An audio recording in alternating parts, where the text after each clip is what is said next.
এক বছর পূর্তি হয়েছে। এক বছরের মধ্যে বাংলাদেশে এই মুহূর্তে কোনো চাঁদাবাজি নাই, কোনো ঘুষ নাই। বাংলাদেশে এই মুহূর্তে কেউ কারোর জমি দখল করে না। এই মুহূর্তে কোনো অস্ত্রবাজি নাই, দেশে কোনো মাদক নাই। এরকম হওয়ারই তো কথা ছিল, তাই না? আসলেই কি তাই আছে?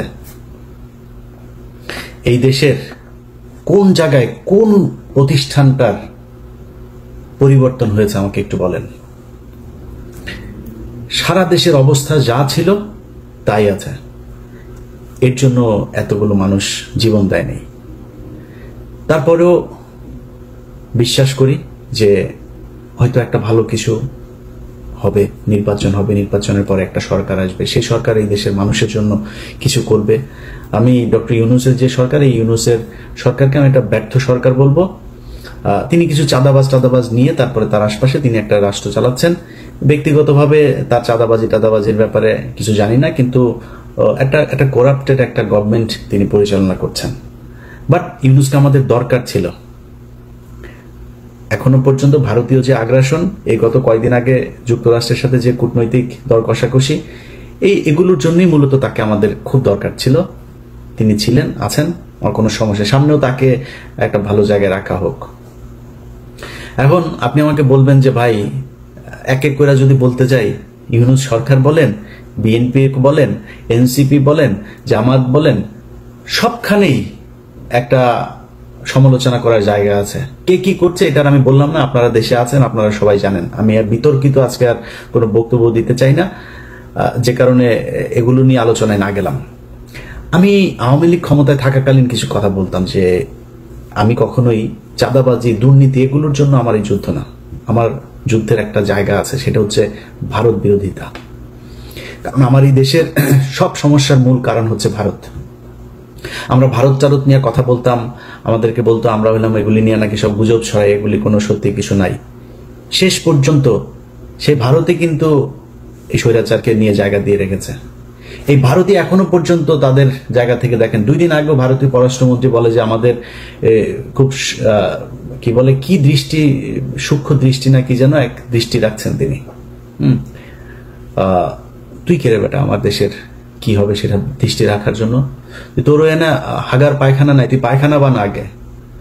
তোর ওই দেশের মানুষের চাইতে এই দেশের মানুষ বহু ভালো আছে, তুই করা লাগবে না, তুই তোর দেশ নিয়ে চিন্তা কর। এটা বলেছে এই ইন্ডিয়া বলেছে। তার মানে আমরা যা বলতাম এই দেশের মূল সমস্যা ভারত, তারাই সমস্যা। অতএব আমাদের ওই জায়গা থেকে বের হইতে হবে। 5 তারিখে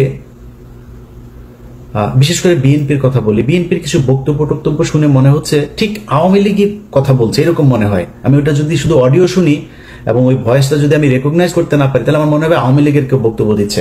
ওনারা এখন মুক্তিযুদ্ধের চেতনায় বিশ্বাস করেন। ওনারা পাকিস্তানের রাজাকারদেরকে, কারা নাকি রাজাকার, চিহ্নিত যুদ্ধাপরাধী, ওই যে পোস্টার সরানো নিয়ে হয়েছে না, চিহ্নিত যুদ্ধাপরাধী। শেখ হাসিনার বিচারে যদি নাকি কেউ চিহ্নিত যুদ্ধাপরাধী কেউ মেনে নেয়, তাহলে এতিমের টাকা আত্মসাতেরটা তো মেনে নিতে হবে। খাম্বা নিয়ে যেগুলো বলে সেগুলো তো মেনে নিতে হবে, তাই না? মানবেন নাকি? সাকা চৌধুরী তো জামাত করতো না, তারটা মানবেন? মানে একটু মানবেন না, এটা তো হইতে পারে না। আমি শেখ হাসিনার কোনো বিচারই মানি না। দেখেন না, এখন পর্যন্ত দেশে যাইতে পারি নাই কেন জানেন? এই দেশের কিছু মানুষের মুক্তির জন্য। আপনি 1 বছর হয়ে গিয়েছে, এখনো অনেক মানুষ জেলখানায় আছে, তাদের কথা মনেও করেন নাই। কেউ কোথাও বলেনও না, বলবেনও না। কারণ আপনারা মনে করেছেন সামনে কিছু খাবার এসেছে, সেটা খেয়ে নেই শেষ। এই দেশের মূল সমস্যাটা কোন জায়গায় ছিল সেখানে হাত দেন। এখন পর্যন্ত বিডিআর এর লোকগুলো জেলখানায়। কোনো বড় রাজনৈতিক দল, না বিএনপি না জামায়াত, কেউ যায় নাই। এনসিপির কিছুটা, ওই যে একজন সমন্বয়ক আছেন মাহিন ভাই, কিছুটা দিত, সময় দিয়েছে, সময় দেয়, এখনো সময় দেয়। এর বাইরে কোনো রাজনৈতিক দল তাদের পাশে দাঁড়ান নাই। আপনাদের সমস্যা মনে হয় না ওইটা? 25শে ফেব্রুয়ারি পিলখানার হত্যাকাণ্ড এই দেশের মূল সমস্যা, এটা মনে করেন না? যদি মনে না করেন, এটার জন্য আপনাদেরকে একদিন মূল্য দিতে হবে, চড়া মূল্য দিতে হবে। এবং এবার যদি আবারও আপনাদেরকে মূল্য দিতে হয়, সেখান থেকে বের হয়ে আসতে পারবেন কিনা এটার কোনো গ্যারান্টি নেই। ঢাকা বিশ্ববিদ্যালয়ের এখানে আপনি চিহ্নিত যুদ্ধাপরাধীদেরকে নাকি করা যাবে না। চিহ্নিত যুদ্ধাপরাধী শেখ হাসিনা কি কি বলেছেন? মতিউর রহমান নিজামী একজনের ঘরের থেকে এক নারীকে উঠিয়ে নিয়ে পাকিস্তান ক্যাম্পে দিয়ে এসেছেন। কার কার মাকে মতিউর রহমান নিজামী পাকিস্তানি ক্যাম্পে দিয়ে এসেছেন আমরা সেই পাকিস্তানি বীর্যগুলোকে দেখতে চাই। আওয়ামী লীগের লোকজন খুব ভোদাই মার্কা একটা কথা বলে, কারণ আমি নিজেকে, আমার বাপ জীবনে কোনোদিন মানে আমি 71-এ জন্ম হইলে আমি 100% পাকিস্তানের পক্ষে থাকতাম, একদম 100%। এটা আমি হিপোক্রেসি কথাবার্তা বলি না, এখন বলছি সারা জীবন বলবো এটা, অবশ্যই পাকিস্তানের পক্ষে থাকতাম আমার যদি জন্ম হইতো। আমার বাপ এত মানে ভীতু টাইপের লোক ছিল, এই লোকের পক্ষে সম্ভব হয় নাই। তো তারপরেও আমি কিন্তু নিজেরে রাজাকারের সন্তান বলি, আমি রাজাকার পরিবারের বলি, এগুলো বলি কেন বলি জানেন? চালাক, তাই বুদ্ধিমান, এই জন্য বলি। কারণ ধরেন আমার বাপ যদি রাজাকার হইতো, আমার বাপ বিভিন্ন ঘর থেকে বাঙালিদেরকে তুলে নিয়ে পাকিস্তান ক্যাম্পে নিয়ে আসতো, আমার বাপ তো সেফ থাকতো, কারণ আমার বাপ পাকিস্তানি লোকজনের সেবা করে, পাকিস্তানি লোকজনের ই করে। তাহলে কি হইলো? যারা তুলে দিয়ে আসলো, আওয়ামী লীগের লোকজনের বৌরে নিয়ে ক্যাম্পে দিয়ে আসছে না। যদি আমার বাপ রাজাকার হইতো তাহলে কি করতো? আমার বাপ তাহলে আওয়ামী লীগের লোকজনের নিয়ে, মহিলাদেরকে নিয়ে ক্যাম্পে দিয়ে আসতো। তো পাকিস্তান কারে বীর্য দিয়ে গেল? তোর মারে দিয়ে গেল। আওয়ামী লীগের মারদের পেটের মধ্যে বীর্য পয়দা হয়ে এখন ছাত্রলীগ যুবলীগ হয়েছে, আর বাকিগুলি ওই যে ক্যাম্প ওই সীমান্তের ওই পারে গেছিল, ওগুলির পেটের মধ্যে দাদারা দিয়ে দিয়েছে, যেগুলি এখন জয় বাংলা জয় বাংলা করে। জয় বাংলা আমার দেশের স্লোগান না, এটা ইন্ডিয়া শিখায় দেওয়া স্লোগান। ভাই মুক্তিযুদ্ধের চেতনা নিয়ে যদি রাজনীতি করতে চান বহুত সমস্যায় পড়বেন। আমি ভাই বাংলাদেশ 1971 সালে স্বাধীন হয়েছিল এটা মানি না।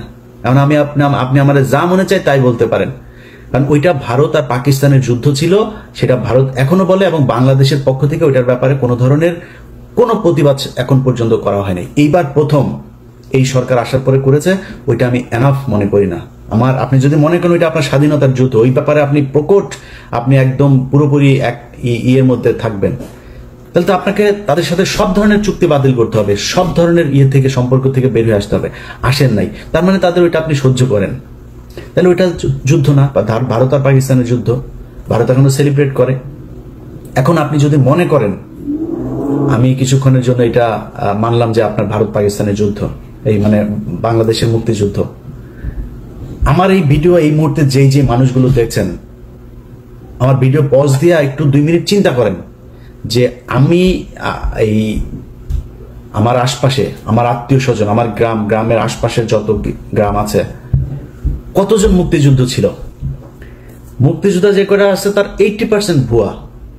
খোঁজ নেন, আপনার এলাকায় যে কটা মুক্তিযোদ্ধা আছে ওর ব্যাপারে যা খোঁজ নেন, আল্লাহর কসম করে বললাম একদম ভুয়া। আপনার বাপ গিয়েছিল? চাই নাই। তা মুক্তিযুদ্ধ আপনি করলেন না, আপনি মুক্তিযুদ্ধের বিশাল চেতনা।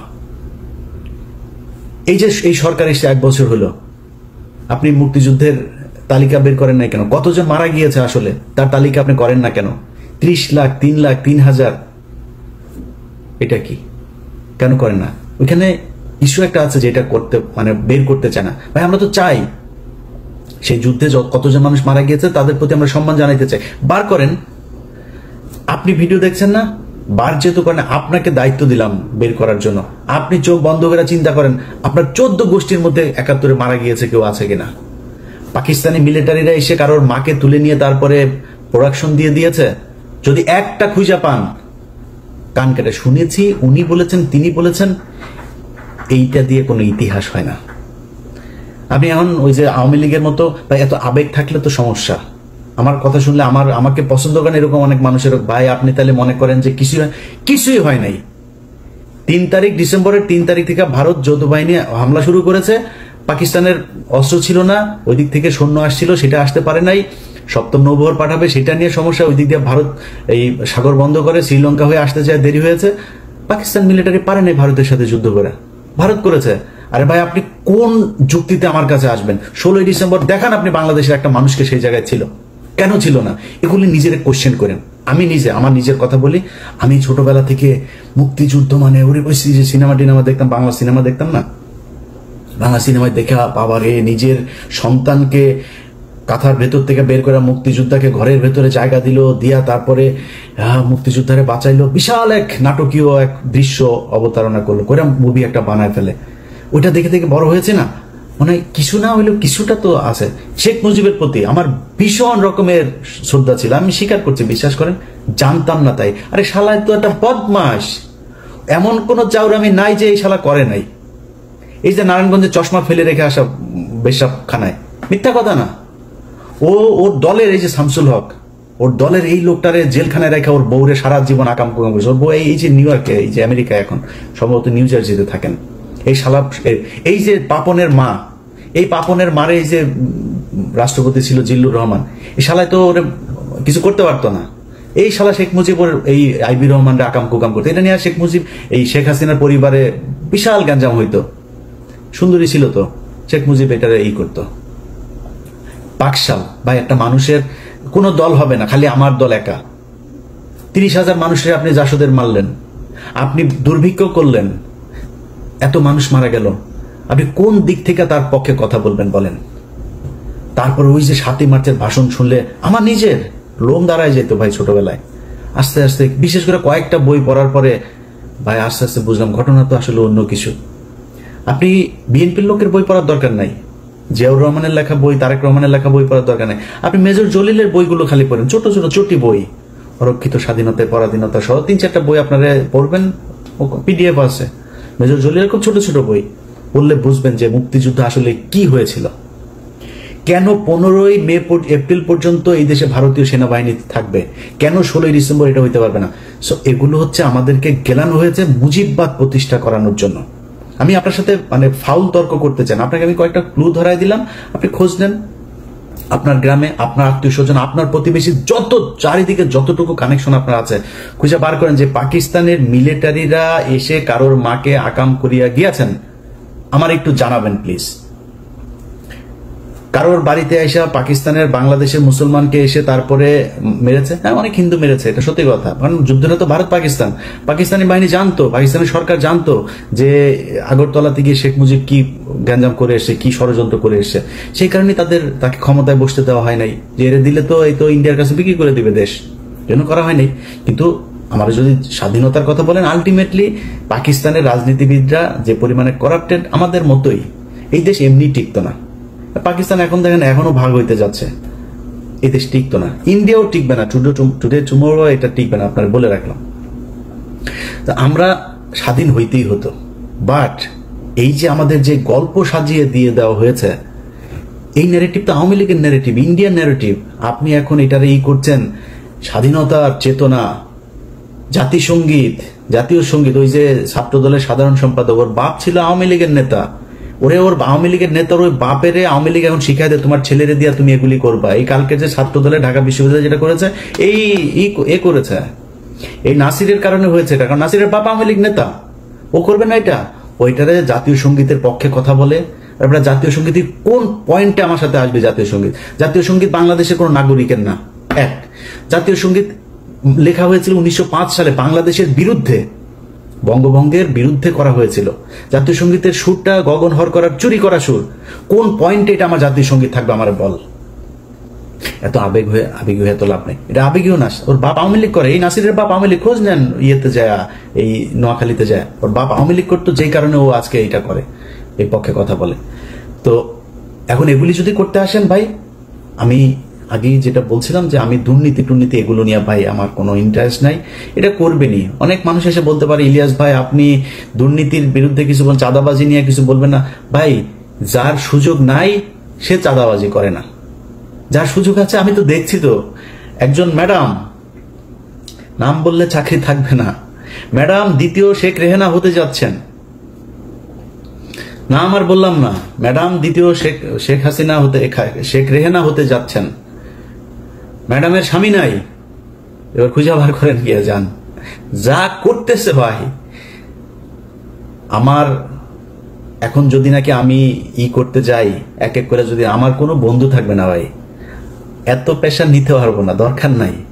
সো এই দুর্নীতি না যারা আমার বলতে বলেন চাঁদাবাজি নিয়ে, ভাই অনেক করেছি, আর না ওগুলিতে যাইতে পারবো না। বাট এই যে ইন্ডিয়া আমার রক্তের মধ্যে কিন্তু লেখা ভাই, আপনি আমার আব্বা হইলেও আপনার কিন্তু আমি ন্যাংটা করে ফেলবো। আপনি এই যে এই জাতীয় সঙ্গীতের পক্ষে কথা বলবেন, স্বাধীনতার চেতনা কথা বলে তারপরে মানুষরে ওই যুদ্ধাপরাধী ট্যাগ দেওয়ার চেষ্টা করবেন, পাছার চামড়া উড়ায় ফেলবো, দুই চোখে সরিষার মতো ফুল দেখতে থাকবেন। আপনার মতো কত বালছাল এগুলি আপনার নেতাদের, কত বড় বড় নেতা ইলিয়াসের সাথে আইসা ভাই ভাই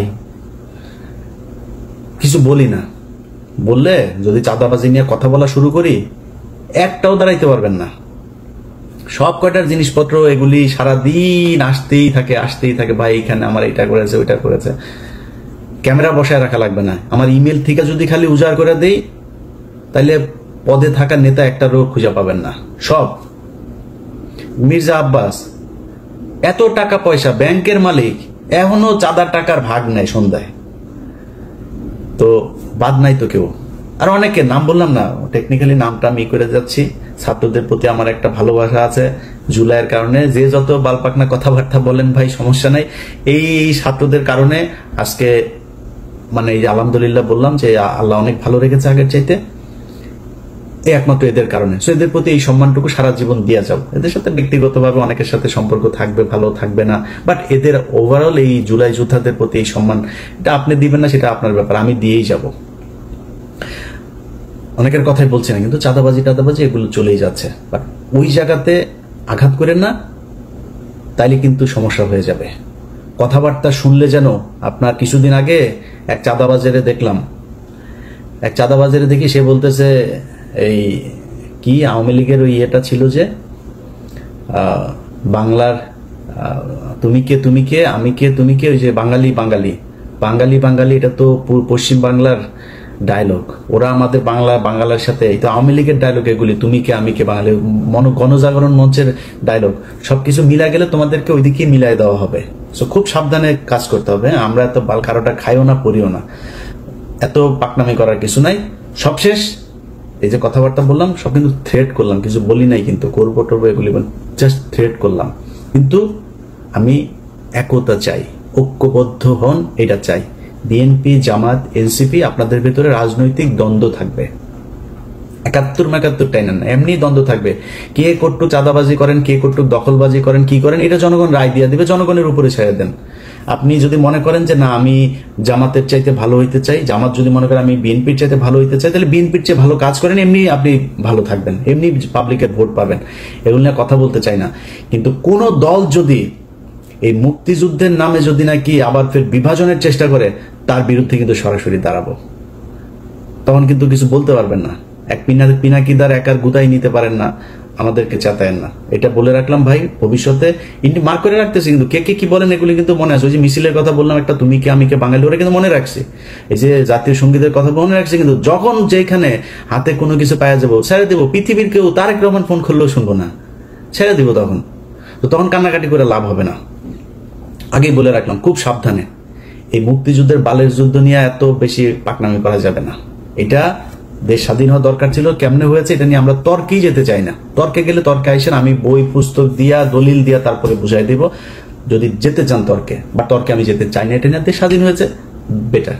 আমরা এখন একটা দেশ পেয়েছি, এই দেশে যারা যারা যেইভাবে ছিল পিছনের ইতিহাস নিয়ে ঘাটাঘাটি বাদ দিয়া দেশটারে কেমনে আগানো যায় সেটা নিয়ে চিন্তা করেন। রাজনৈতিক দলগুলোর ভেতরে আমি খুব মানে এত বেশি এই যে ডিজিএফআই এবং রয়ের এরা মানে উদ্দেশ্য প্রণোদিত ভাবে কিছু, এনসিপির উদাহরণ যে একটা আছে, ওর নামটা কি, এই হুদাই খালি গুতায়, বিএনপির গুতায়, জামাতের গুতায়, বিএনপির কয়েকজন আছে, এগুলি হুদাই খালি জামাতকে গুতাবে, এনসিপি গুতাবে। আমি মাঝখানে একটা করলাম যে ভাই খালেদা জিয়াকে নিয়ে, জিয়াউর রহমানকে নিয়ে আজে বাজে কথাবার্তা, তা আমি এটা নিয়ে একটা পোস্ট করলাম। পোস্ট করার পরে সার্জিস আমারে কল করলো, বললো যে ভাই আমাদের ভিতরে আমরা কি কেউ বলেছে এটা নিয়ে কোনো কথা? আমি বললাম যে এটা নিয়ে যে আলোচনা হচ্ছে, তাহলে কে কে বলেছে এটা?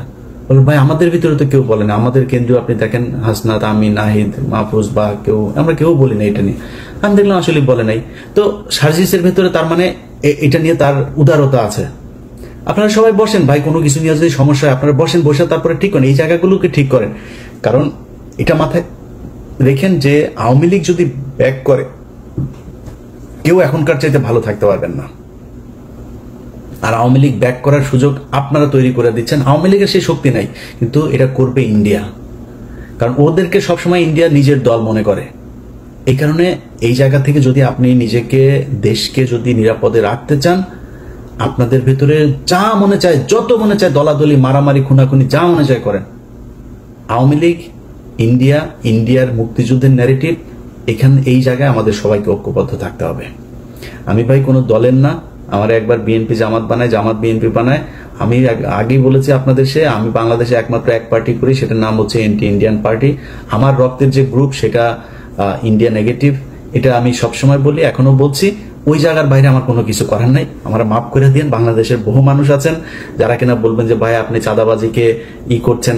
ভাই ওই যে বললাম যে চাঁদাবাজি নিয়ে যদি কথা বলতে যাই এখন, তাইলে আমি নিজেও চাঁদাবাজ হয়ে যাব।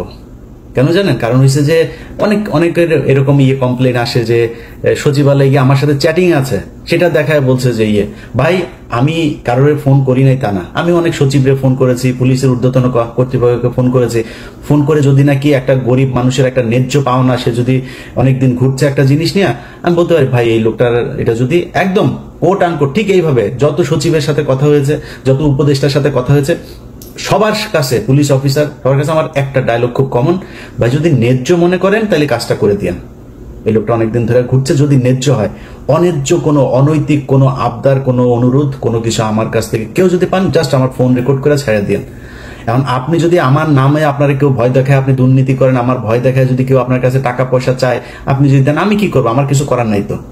যদি নাকি আমার কেউ টাকা পয়সা দিয়ে থাকেন, আমার কোনো ভয়েস, আমার কোনো কিছুতে যদি দিয়ে থাকেন, আল্লাহর রাস্তে, এটা আমার অনেক শত্রু আছে, যে কোনো আমার এটা দেওয়ার জন্য অনেক মানুষ বসে আছে, ওর কাছে পাঠায় দিয়েন। পাঠায় দিলে দেখবেন যে ওরা আমার এটা প্রচার করবে। আমি এটা করি না, আল্লাহ যেন ওই রাস্তায় না নেওয়ায়। বাট ওই যে বললাম যে চাঁদাবাজির পরিস্থিতিটা এমন পর্যায়ে দাঁড়িয়েছে, এটা ঠিক করতে গেলে এখানে আর কাউকে খুঁজে পাওয়া যাবে না। তো লম্বা কথা বললাম 1 বছরের মাথায়। আপনাদের সবার কাছে আবারও সবশেষ অনুরোধ থাকবে, ভাই প্লিজ ঐক্যবদ্ধ হন। ঐক্যবদ্ধ যদি না হতে পারেন, তাহলে আমাদের দেশের সামনে অনেক খারাপ পরিস্থিতি বিরাজ করবে। ধরেন যেই ভাইরা বিএনপিতে আছেন, আপনাকে নিয়ে কোনো খারাপ কোনো কিছু যদি নাকি মানুষ সমালোচনা করে, ভাই আমার চাইতে, আমি তো এখনো বহুত গালি শুনি, বহুত সমালোচনা সহ্য করি। আমার প্রচন্ড ভালোবাসে এরকম মানুষের সংখ্যা যেমন আছে, আমাকে ঘৃণা করে এরকম মানুষের সংখ্যাও আছে। এই পরিস্থিতির ভেতরে আমি, যারা আমার সমালোচনা করে, আমি তাদের সমালোচনা অনেক কিছু, আসলে কি আমার এটা ঠিক হয় নাই, আমি নিজে ভুল করি। আমার ফেসবুকে যে পোস্ট দেখেন না, আমার ফেসবুকের পোস্ট কিন্তু ধরেন 50% বা তারও কম আমি করি, 50% আমার অ্যাডমিনরা করে। আপনারা হয়তো অনেকে মনে করেন অনেক পোস্ট বোধহয় আমি মনে হয় পোস্ট করি, এরা করে। ইদানিং আমি সবাই বলে দিয়েছে যে পোস্টের সংখ্যা একটু কমায় করতে। তো এখন এই যে আমার যত ধরনের সমালোচনা যা যা কিছু আছে, এখান থেকে অনেক কিছু শিখি, আমি অনেক কিছু শিখে তারপরে আমি আমার কাজ করি। আপনার নিয়ে সমালোচনা করলে তার শত্রু মনে করার কারণ নাই। শেখ হাসিনা আজকে এই অধপতনের কারণ একটাই, সে সমালোচনা সহ্যই করে না। যারা তেলবাজি করেছে তাদেরকে কাছের মানুষ মনে করেছে। এটা যদি মনে করেন, পরিণতি শেখ হাসিনার মতোই হবে। অতএব নিজের সমালোচনা করা শেখেন। আত্ম উপলব্ধির মাধ্যমে যদি আপনি নিজেকে তৈরি করেন, আমার মনে হয় সেটা আপনার জন্য, আপনার দলের জন্য, দেশের জন্য, সবার জন্য আমাদের ভালো কিছু হবে। সবাই ভালো থাকবেন। আবারও বিজয় দিবসের শুভেচ্ছা। আওয়ামী মুক্ত একটা নতুন বাংলাদেশ দেখতে চাই। আল্লাহ হাফেজ।